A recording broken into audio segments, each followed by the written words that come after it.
Welcome to Epochs Across Eras, the channel that journeys into the epic turning points of world history.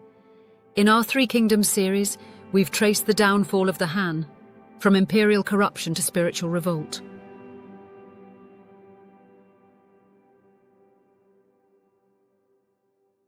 Now, we enter the next chapter, the rise of the Warlords. With the central government weakened, power slipped into the hands of ambitious generals and opportunists. Chief among them were Dong Zhuo and Yuan Shao, men who would come to define an age of chaos.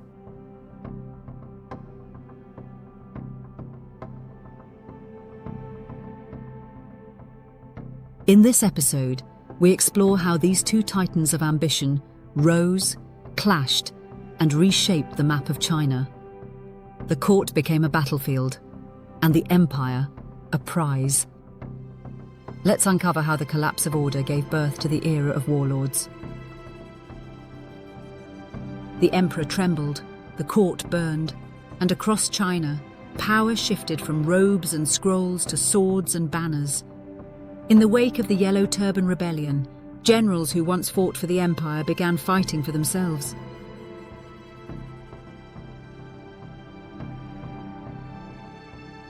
Among them, one name struck terror: Dong Zhuo. Another rallied opposition: Yuan Shao.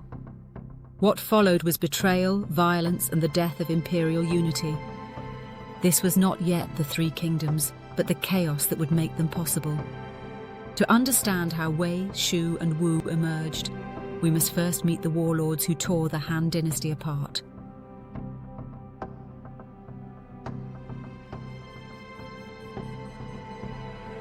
In 189 CE, Emperor Ling of Han died, leaving behind a young heir, Liu Bian, and a divided court. The eunuchs still held power, and the imperial family was caught in factional struggle. Amid this chaos, General He Jin attempted to purge the eunuchs but was assassinated. In retaliation, loyalist officers slaughtered the eunuchs and plunged the capital, Luoyang, into bloodshed.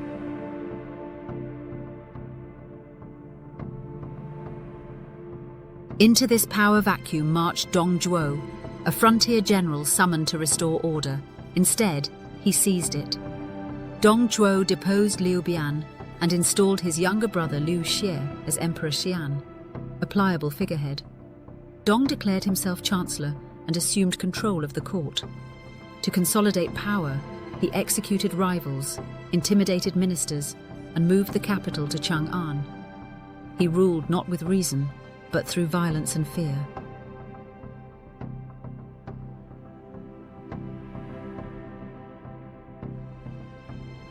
His most terrifying weapon, Lu Bu, a warrior of unmatched skill whom Dong Zhuo adopted as a son. The two became a symbol of tyranny and force. Flames rising from Luoyang, Dong Zhuo seated on a throne, Lu Bu dueling in golden armor, terrified courtiers kneeling before them.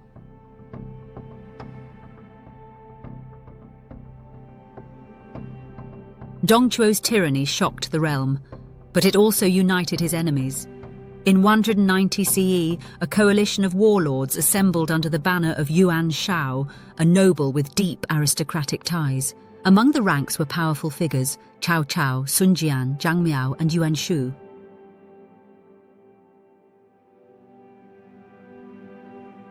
Yuan Shao positioned himself as the righteous leader fighting to restore the Han.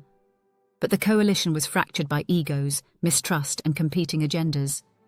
Instead of launching a unified assault, they stalled, argued over titles, and allowed Dong Zhuo time to entrench himself in Chang'an.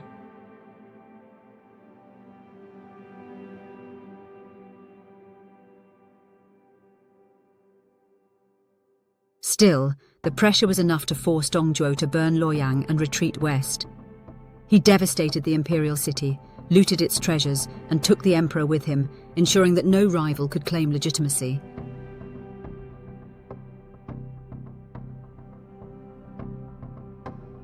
The campaign revealed a grim truth.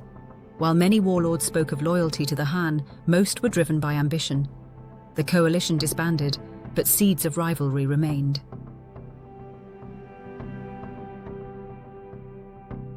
Dong Zhuo's reign could not last, not just because of external threats, but because of betrayal within. His adopted son, Lu Bu, had long been praised for his valor, but his loyalty was shallow.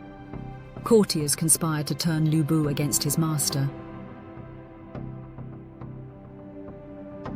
Chief among them was Wang Yun, a minister who used bribery, promises, and even a beautiful courtesan, Diaochan, to sway Lu Bu. According to legend, Diaochan was presented to both Dong Zhuo and Lu Bu, sparking jealousy and rage.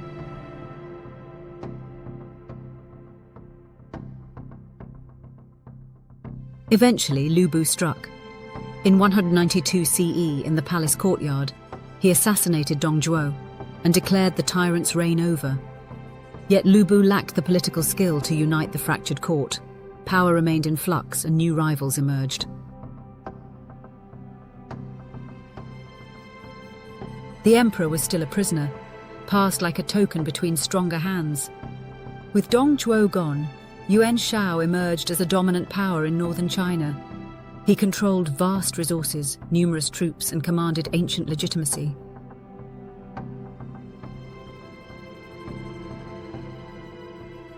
Yet despite his advantages, Yuan Shao hesitated when action was needed most.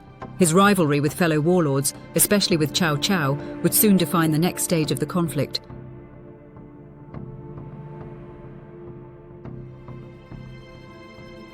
Yuan Shao styled himself as the true guardian of Han tradition, but his indecisiveness and overconfidence would prove his undoing.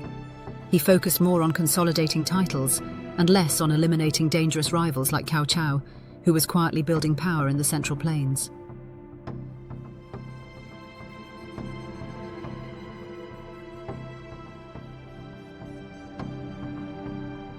Though Yuan Shao controlled more land and men, his slow decision-making allowed his enemies to grow. Within a decade, he would face Cao Cao at the Battle of Guandu and lose everything. But that is a tale for another episode.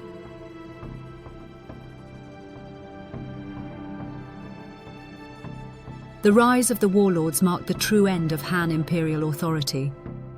Dong Zhuo's brutality, Yuan Shao's indecision, and the coalition's failure all revealed a kingdom in name only.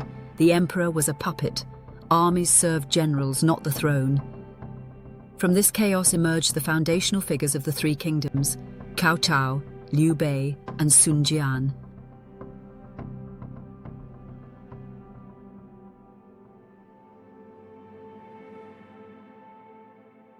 The rivalry between Dong Zhuo and Yuan Shao was not just a struggle for power, it was a blueprint for the next century, shifting alliances, betrayal, and ambition without limit. The Han had fallen, but the age of heroes had just begun. In our next episode, we follow Cao Cao's meteoric rise and how he built the foundation for the mighty kingdom of Wei.